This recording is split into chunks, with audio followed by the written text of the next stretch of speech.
Yang terhormat bapak-bapak, ibu-ibu, salam Pancasila. Bapak-bapak, ibu-ibu yang melihat video saya ini, tolong jangan lupa subscribe, like, dan di-share. Sifatnya gratis.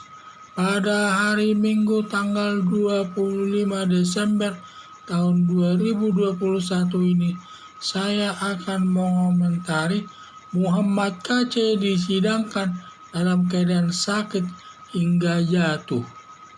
Dalam perkara persidangan perkara Muhammad KC di Pengadilan Negeri Ciamis, pada saat jalannya sidang, Muhammad KC sudah kurang sehat, lalu memanggil dokter dari rumah sakit Ciamis, lalu memeriksa kesehatan Muhammad KC. Tensinya mencapai 39,5, tetapi kalau kerja ringan bisa katanya, dan sidang dilanjutkan.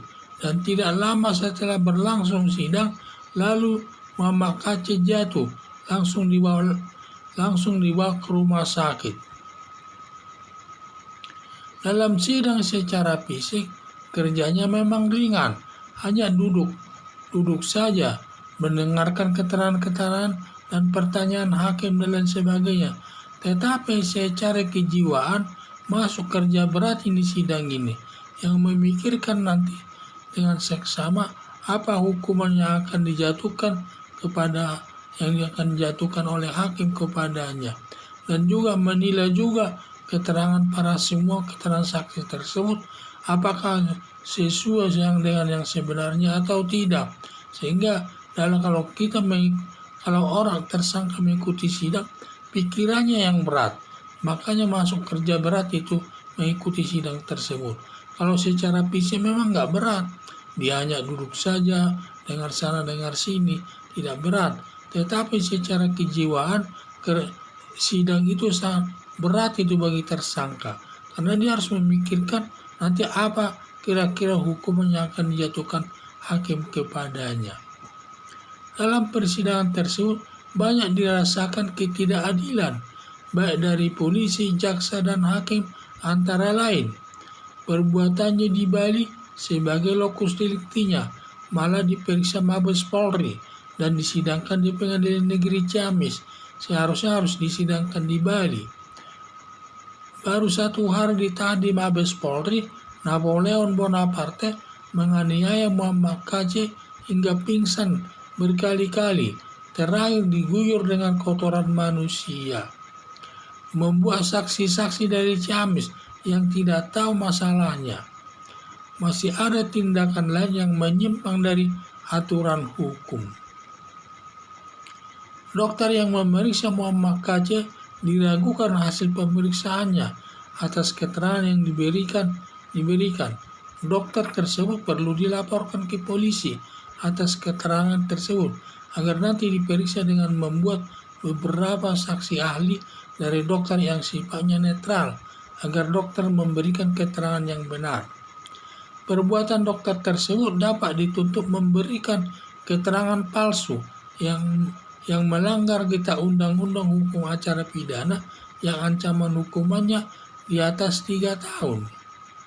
Bila terdakwa sudah kelihatan tidak sehat, sidang harusnya ditunda hari berikutnya sampai Muhammad KC sehat.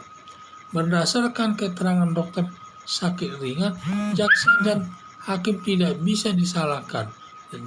Dan jaksa dan hakim berdasarkan keterangan dokter itu hanya sedikit saja sakitnya. Jadi berdasarkan keterangan daripada dokter tersebut, jaksa dan hakim tidak disalahkan karena dia berdasar keterangan tersebut melanjutkan perkara tersebut. Berdasarkan ketentuan, tersangka dalam keadaan sakit tidak boleh disidangkan, dan perkaranya setiap perkara pun kalau dimulai sidang selalu ditanya dulu tersangka itu, apakah saudara dalam keadaan sehat atau tidak. Selalu pertanyaan setiap sidang dimulai. Sehingga kalau orang keadaan sakit tidak boleh disidangkan, dan seharusnya perkaranya ditunda hari berikutnya. Harapan saya dokter yang memberikan keterangan yang diduga tidak benar yang membuat pelaksanaan sidang berjalan dengan tidak adil dan seharusnya dilaporkan ke polisi. Jadi saya lihat ini masalah sidang Muhammad KC tersebut, di mana dia waktu sidang sudah ada terasa sakit, tetapi karena dia ada terasa sakit maka dipanggil dokter dari rumah sakit umum, lalu diperiksa dokter tersebut, katanya dia hanya sakit ringan saja, kalau kerja ringan katanya dia bisa. Nah, ini yang masalah ini kan, sehingga berdasarkan keterangan tersebut maka sidang dilanjutkan, dan belum berapa lama sidang berlangsung dia langsung jatuh, kemudian dibawa ke rumah sakit umum berobat.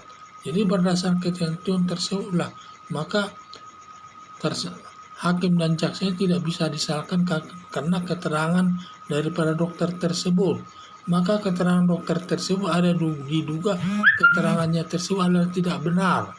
Ada dia seakan-akan dia sudah memberikan keterangan palsu dia. Akibatnya keterangan palsu itu dapat dituntut berdasarkan kita undang-undang hukum acara yang ancaman hukumannya di atas 3 tahun itu, karena dia memberikan keterangan yang tidak benar.